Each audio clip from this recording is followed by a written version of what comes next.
అదృష్ట రత్నాలయం జ్యువెల్స్ అదృష్ట రత్నం అష్టైశ్వర్యాలకు మహానిలయం. నమస్తే, welcome to iDream. Box office వద్ద రెబల్ సునామీ మొదలు కాబోతుంది. పాన్ ఇండియా స్టార్ ప్రభాస్ నుంచి వస్తున్న full length horror comedy entertainer the Raja Saab సంక్రాంతికి బరిలో దిగబోతుంది. వింటేజ్ ప్రభాస్ ను చూడాలని కోట్లాది మంది అభిమానులు ఎదురుచూస్తున్న ఈ సినిమాపై అంచనాలు ఆకాశాన్ని తాకుతున్నాయి. అయితే ఈ భారీ విజువల్ వండర్ కోసం నిర్మాతలు పెట్టిన బడ్జెట్ ఎంత?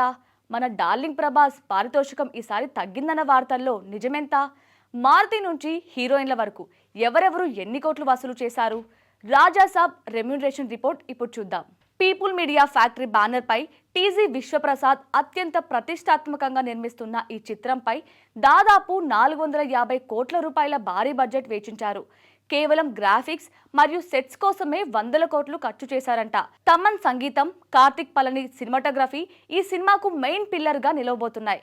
ఈ చిత్రంలో బాలీవుడ్ అగ్రనటుడు సంజయ్ దత్ కీలక పాత్ర పోషిస్తుండగా మాలవిక మోహన్, నిధి అగర్వాల్, రిధి కుమార్ వంటి ముగ్గురు భామలు ప్రభాస్ సరసన మెరవబోతున్నారు.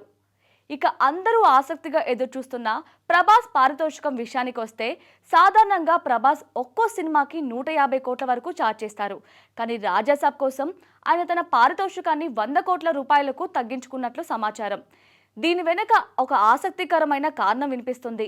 గతంలో పీపుల్ మీడియా ఫ్యాక్టరీ ఆదిపురుష్ పంపిణీ ద్వారా ఎదుర్కొన్న నష్టాలను భర్తీ చేయడానికి మరియు తమ సంస్థను ఆర్థికంగా ఆదుకోవడానికి ప్రభాస్ స్వచ్ఛందంగా తన రెమ్యూనరేషన్ తగ్గించుకున్నట్లు ట్రేడ్ వర్గాలు చెప్తున్నాయి. ఇది ప్రభాస్ గొప్ప మనసుకు నిదర్శనమని అభిమానులు పొగడ్తలకు హద్దులే లేవు.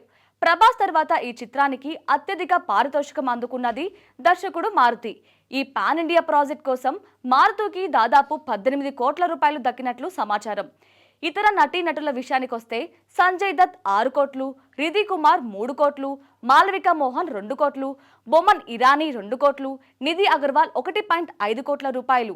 వీరితో పాటు వెన్నెల కిషోర్, బ్రహ్మానందం వంటి హాస్య దిగ్గజాలు కూడా భారీ మొత్తంలోనే పారితోషికాలు అందుకున్నట్టు తెలుస్తుంది. మొత్తానికి 450 కోట్ల బడ్జెట్, 100 కోట్ల పారితోషికంతో రాజాసాబ్ బాక్సాఫీస్ వద్ద సరికొత్త రికార్డులు సృష్టించేందుకు సిద్ధమైపోయాడు ప్రభాస్. ప్రభాస్ మార్క్ కామెడీతో పాటు హర్రర్ ఎలిమెంట్స్ ఏ స్థాయిలో వర్కౌట్ అవుతాయో చూడాలి. మరి జనవరి 9న రిలీజ్ కాబోతున్న ఈ సినిమా ఎంత కలెక్ట్ చేస్తుందో కామెంట్ చేయండి.